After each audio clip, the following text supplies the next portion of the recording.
एक बार की बात है, मैं नौकरी की तलाश में एक शहर से दूसरे शहर घूम रहा था, पर मुझे नौकरी नहीं मिल रही थी। एक दिन मैं एक कंपनी में इंटरव्यू देने के लिए गया। वहाँ पर मुझसे पहले ही एक लड़की पहुँच गई थी। मैं उस लड़की के पास जाकर बैठ गया।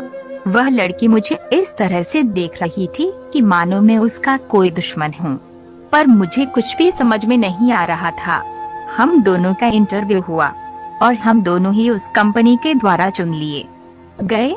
मुझे भी खुशी ही रही थी और उस लड़की को भी। बाहर आने के बाद मैंने उस लड़की से पूछ ही दिया है कि तुम मुझे ऐसे क्यों देख रही थी।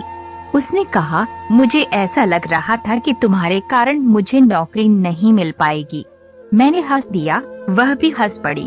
अब हम एक दोस्त के जैसे ही हो गए।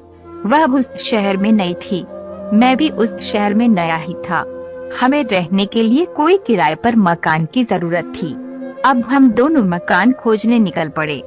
हमें शाम तक एक मकान मिल ही गया। वह मकान काफी अच्छा था, पर उसका किराया थोड़ा सा ज्यादा था।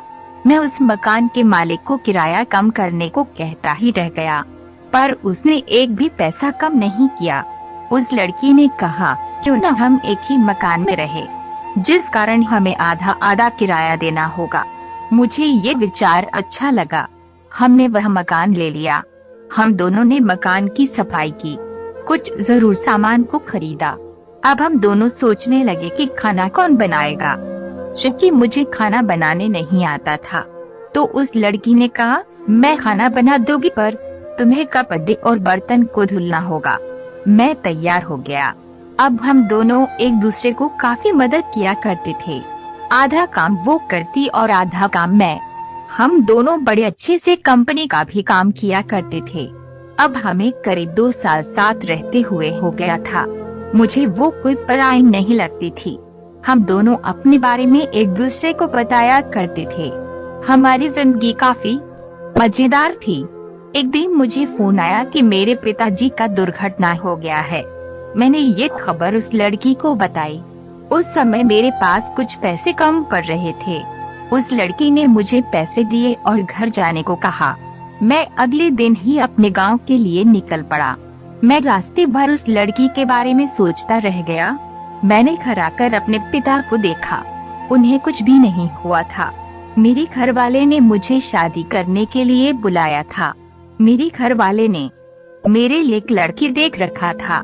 मुझे बस शादी करना था। अब मेरे दिल और दिमाग में बस वही लड़की थी। मैंने उसे फोन किया।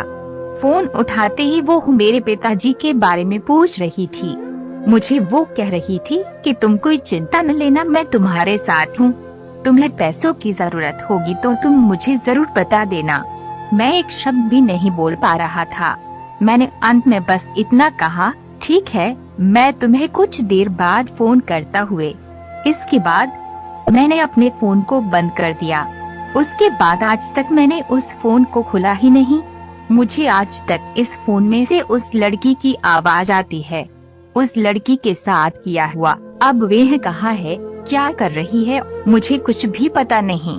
मैंने उस लड़की से शादी भी कर लिया जिस लड़की को मेरे घर वालों ने पसंद किया हुआ था।